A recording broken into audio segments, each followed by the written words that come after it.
പറയ്. ഇപ്പൊ ഗാഥമോളെ കണ്ടാലേ ആർക്കാടാ ഇഷ്ടപ്പെടാതിരിക്കുക? ശത്രുക്കള് പോലും അവളെ സ്നേഹിച്ചു പോവും. ആള് മാറിയിട്ടുണ്ട്, അത് സത്യ. അങ്ങനെ ഒരാള് പാവമായിട്ട് മാറുന്നതിൽ അത്ഭുതമില്ല. പക്ഷേ ഇപ്പൊ ആ കുട്ടിയുടെ അറിവെന്താ?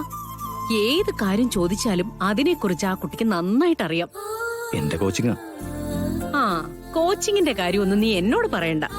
അതില് നിനക്കത്ര പങ്കൊന്നുമില്ല. എനിക്ക് തോന്നുന്നത് എന്താന്നറിയോ, ഇക്കാര്യങ്ങളൊക്കെ ആ കൊച്ചിന്റെ മനസ്സിൽ ആദ്യമേ ഉണ്ടാവുന്ന. പിന്നെ സിത്താര അവളെ കൊണ്ടു നടക്കുന്നത് വേറൊരു രീതിയിലാണല്ലോ. അമ്മമാര് ചെയ്യുന്നതിനെ പെൺകുട്ടികള് അന്ധമായിട്ട് അനുസരിക്കുകയില്ല.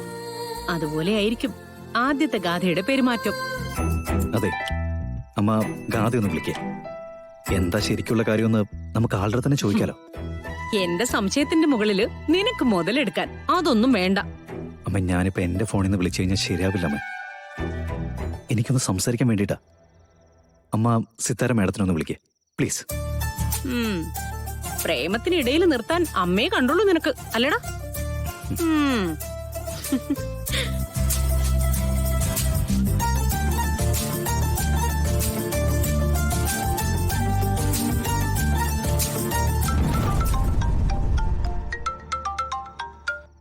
ഹലോ സിത്താരെ, കളരിക്കൽ നിന്നാ. ആ, പറഞ്ഞോളൂ സുമിത്ര. എനിക്ക് ഗാഥയോടൊന്ന് സംസാരിക്കണമല്ലോ. എന്താ സുമിത്ര പ്രത്യേകിച്ച്? മോളെവിടെ? മോള് ടയർഡാണെന്ന് പറഞ്ഞ് നേരത്തെ കിടന്നല്ലോ. ക്ഷീണം കാണും.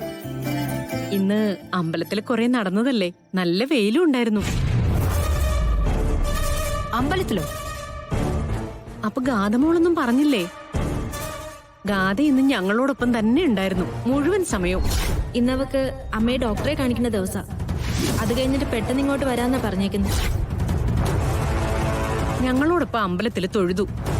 അത് കഴിഞ്ഞ് ഒരുമിച്ച് ഭക്ഷണം കഴിച്ചു. ഗാഥ സിത്താരോട് പറയാതിരിക്കില്ലല്ലോ. അല്ല, നാളെ സംസാരിക്കാന്ന് പറഞ്ഞിട്ട് അവള് പോയി കിടന്നു. സിത്താരെ, ഗാഥമോളെ ഞങ്ങൾക്ക് എന്ത് കാര്യമാണെന്ന് അറിയോ ഇപ്പോ? ഗാഥമോളിപ്പൊ ചെയ്യുന്നതൊക്കെ മോള് സ്വയം പഠിച്ചു ചെയ്യുന്നതാണെന്നാ ചിലരുടെയൊക്കെ കണ്ടുപിടുത്തം. ഞാൻ എന്താ പറഞ്ഞെന്നറിയോ? ഒരു കുട്ടിയെ ഇത്രയും വലിയ നന്മയുള്ളവളാക്കി മാറ്റണമെങ്കിൽ അവളുടെ അമ്മയ്ക്കേ അത് സാധിക്കുമെന്ന.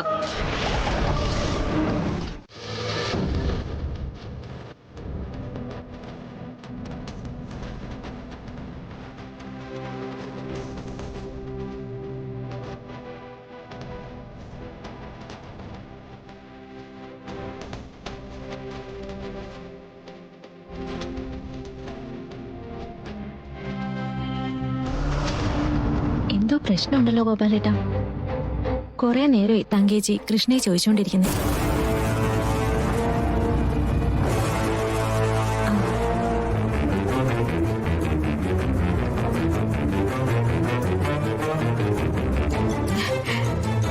ഇതെന്താ എല്ലാരും കൂടി ഇവിടെ വന്ന് നിൽക്കുന്നേ? എന്താ സുനന്ദേച്ചി?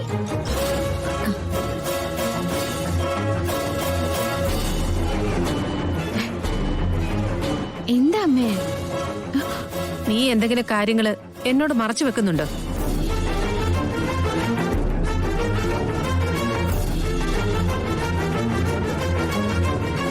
ചോദിച്ചത് കേട്ടില്ലേ? എന്നോട് പറയാത്ത എന്തെങ്കിലും കാര്യങ്ങള് നിന്റെ മനസ്സിലുണ്ടോന്ന്?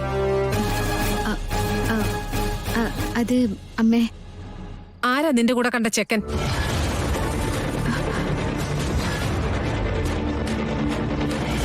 അമ്പലത്തില് നിന്റെ കൂടെ ഉണ്ടായിരുന്ന പയ്യൻ ആരാണെന്നാ ചോദിച്ചത്. അവന്റെ കൂടെ അവന്റെ അമ്മയുണ്ടായിരുന്നു, മുത്തശ്ശി ഉണ്ടായിരുന്നു. ഇപ്പൊ നിനക്ക് കാര്യം മനസ്സിലായോ? എന്താ നിനക്ക് മറുപടിയൊന്നുമില്ലേ? ആരാ അവൻ? അയ്യോ, അത് നവീൻ സാർ അല്ലേ മോളെ? അതെ.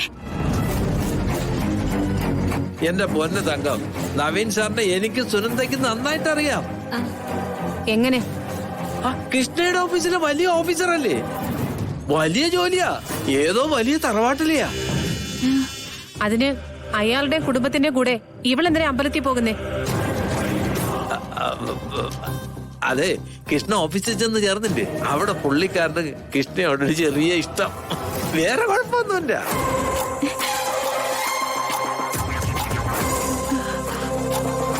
തറവാട്ടുകാരുമായിട്ട് ആലോചിച്ച് മാന്യമായിട്ട് കല്യാണം കഴിക്കാൻ തന്നെയാ. പക്ഷെ അവിടെയാണ് തങ്കയുടെ മോളുടെ സ്വഭാവ ശുദ്ധി. താൻ ചിലപ്പോ വലിയ ഓഫീസറായിരിക്കും, വലിയ കുടുംബത്തിനായിരിക്കും. പക്ഷേ എന്റെ കാര്യം തീരുമാനിക്കുന്നത് എന്റെ അമ്മയാണ്. അതിനിപ്പോ ഇതിലിപ്പോ മോള് ടെൻഷൻ ആവേണ്ട കാര്യമൊന്നുമില്ല. നവീനും ഗാഥാ മേഡം തമ്മിലുള്ള കല്യാണം കഴിഞ്ഞാ നമ്മളേറ്റ കരാറ് കഴിഞ്ഞു. അത് കഴിഞ്ഞാ ഉള്ളതുപോലെ തങ്കത്തിനോട് തുറന്നു പറയണം.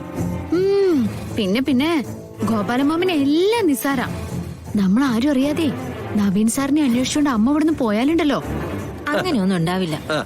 കാര്യമെല്ലാം പറഞ്ഞു കഴിയുമ്പോ തങ്കേച്ചിക്ക് വേണ്ടിയാണ് നീ ഇതെല്ലാം ചെയ്തേന്നറിയുമ്പോ തങ്കേച്ചി നിന്നെ ചേർത്ത് പിടിക്കുള്ളൂ, നിന്നെ കുറിച്ച് അഭിമാനിക്കുള്ളൂ.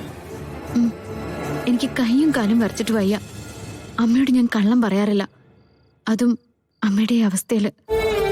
പോട്ട് മോളെ, തൽക്കാലം കുഴപ്പമൊന്നും ഉണ്ടായില്ലല്ലോ. മോള് പോയി കിടക്ക്. അതെ, ആൾമാറാട്ടം നടത്താൻ പോയിട്ട് ഒടുവിലെല്ലാം കൂടെ ഞാൻ ചുമക്കേണ്ട ഗതി വരും.